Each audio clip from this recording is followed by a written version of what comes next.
জগদ্দল থানায় আজ ব্যারাকপুরের পুলিশ কমিশনার অলোক রাজৌরিয়া সাইবার বন্ধু সেলের উদ্বোধন করলেন। প্রতিদিন যেভাবে সাইবার প্রতারণা হচ্ছে, মানুষ নিঃস্ব হয়ে যাচ্ছে।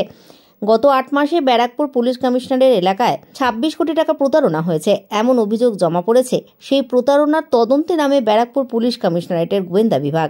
এই তদন্তে নেমে 5.5 কোটি টাকা উদ্ধার করে। আজ জগদ্দল থানায় সাইবার বন্ধু সেলের উদ্বোধন করেন অলোক রাজৌরিয়া। সেখানেই প্রতারণার শিকার হয়েছিলেন যারা, তাদের হাতে খোয়া যাওয়া টাকা তুলে দেওয়া হয়। পুলিশ কমিশনার বলেন, মানুষ সচেতন হতে হবে। টাকা দিয়ে থাকলে সেটা যেন সাথে সাথেই পুলিশকে জানায়, পুলিশও সাথে সাথে তৎপর হবে। প্রতিটি থানাতেই এই সাইবার বন্ধু সেল খোলা হয়েছে। তো 26 কোটি টাকা, 26 কোটির মধ্যে আমরা যেটা রিকভারি করাতে 5.5 কোটি আমরা রিকভারি করাতে পেরেছি। নট মানে আমরা খুব ভালোই অ্যামাউন্টটা যে আছে আমরা রিকভারি করাতে পেরেছি। আরও আমাদের প্রয়াসটা এটাই আছে, মানুষ সচেতন হোক, তাহলে ক্রাইমটা কম হবে। 1 নম্বর। 2 নম্বর হচ্ছে, যদি কোনোভাবে টাকাটা দিয়েও থাকে, ফ্রড ওর সঙ্গে হয়ে থাকে, তাহলে ইমিডিয়েটলি চলে আসলে, ইমিডিয়েটলি হেল্প যদি সাইবার বন্ধুতে পেয়ে যায়, তাহলে টাকাটা ব্যাক করানোর চান্সটা ততটাই বাড়ে।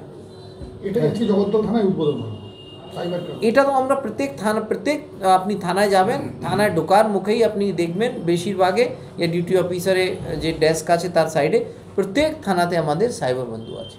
এটা কি অন্যান্য যেসব পুলিশ কমিশনারেট আছে বা অন্যান্য কোনো সিটি আছে, সেই সিটি থেকে কি এটা, যেহেতু একটা কসমেটিক সিটি ইন্ডাস্ট্রিয়াল বেস, সেটা কি এটা টার্গেট আপনার এই যারা ফ্রড করছে, ক্রাইম করছে যারা? ডেফিনেটলি সিটি যে এরিয়া যে থাকে তাদের মানুষ যে আছে তুলনামূলকভাবে সমৃদ্ধ থাকে। আমার হাজব্যান্ড বাড়িতে এসে জগদ্দল থানাতে 28শে মে ডায়েরি করে।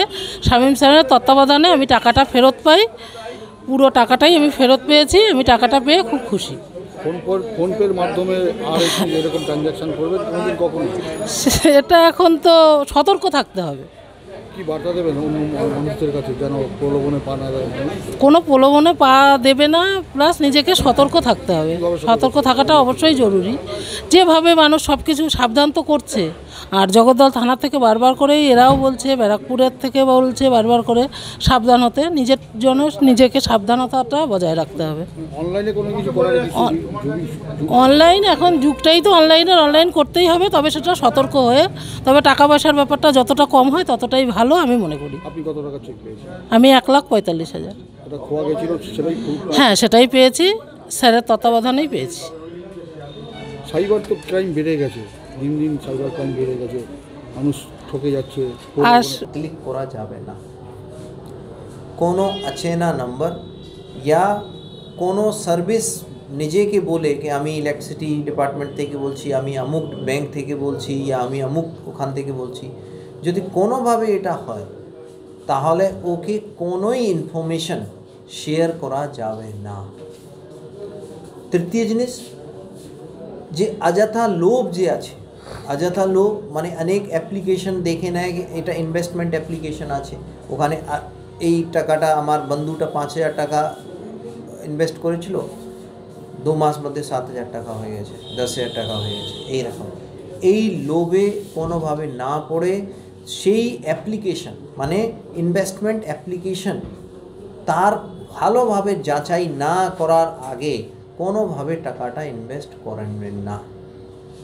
আর কোনোভাবে ভয়ে कि আমি সিবিআই অফিসার বলছি, ইডি অফিসার বলছি, या আমি কমিশনারেট থেকে বলছি, ব্যারাকপুর কমিশনারেট থেকে বলছি, লালবাজার থেকে বলছি, ডিডি থেকে বলছি, বলতেই পারেন, বাট তার যাচাই করতে হবে ভালো করে। আর কোনোভাবে ভয়ে এসে কাউকে টাকা দেওয়ার কোনো দরকার নেই। তাহলে সাইবার ক্রাইম, হ্যাঁ বয়স্ক যে আছে তাদেরকে এরা টার্গেট করে, কেন কি এদের ডেটা ওনারা ডার্ক ওয়েব থেকে সহজেই পেয়ে যান। আর অনেক কিছু যারা এমপ্লয়ি থাকে তাদের মাধ্যমেও এনারা এই ডেটাটা পেয়ে থাকতে পারেন। তো এই জন্যে আমরা এখানে সাইবার বন্ধু একটা প্রকল্প করেছিলাম कि ডিউটি অফিসার অনেক লোক যায় ওনার কাছে, তো ও অতটা সময় দিতে পারেন না, তাই জন্যে কোনোভাবে প্রথম তো এটা প্রিকশন রাখতে হবে। আর যদি কোনোভাবে ফ্রড হয়ে যায় তাহলে ইমিডিয়েটলি কারো সঙ্গে কোনো ও না করে, যদি আপনি নিজে 1930 ডায়াল করে ইনফরমেশন দিতে পারেন ইমিডিয়েটলি দেন।